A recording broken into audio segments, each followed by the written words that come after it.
Guys maximum লৰা ছোৱালী কৈ থাকে যে আপোনাৰ ৰিটেনত কিমান নাম্বাৰ উঠালে আমাৰ নামটো আহিব।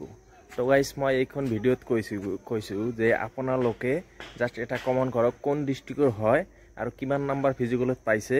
মই নেক্সট ভিডিঅ'ত আপোনাক জনাই দিম যে আপুনি ইমান নাম্বাৰ উঠালে আপুনি ফাইনাল লিষ্টত নাম আহিব পাৰে। Hello' guys, welcome back to my new journey channel. তো গাইস ফাইনালি এডমিট আহি গ'ল, কিন্তু কোনটোৰ এডমিট আহি গ'ল তো আপোনালোকে নিশ্চয় গম পাইছে যে ফৰগেটৰ এডমিট যেটো হয় সেইটো আহি গৈছে। আপোনাৰ 26 তাৰিখত এডমিট আপোনালোকে ডাউনলোড কৰিব পাৰিব আৰু কেইদিন পিছতে আপোনাৰ ফিজিকেলটো হ'ব।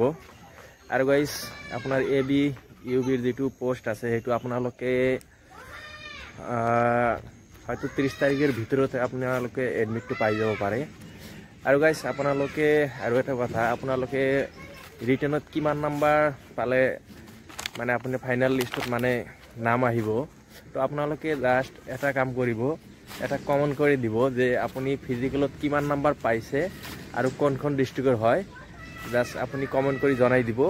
মই নেক্সট এটা ভিডিঅ'ত আপোনালোকক জনাই দিম যে আপোনাৰ ৰিটেনত কিমান নাম্বাৰ উঠালে আপোনাৰ ফাইনাল লিষ্টত নাম আহিব।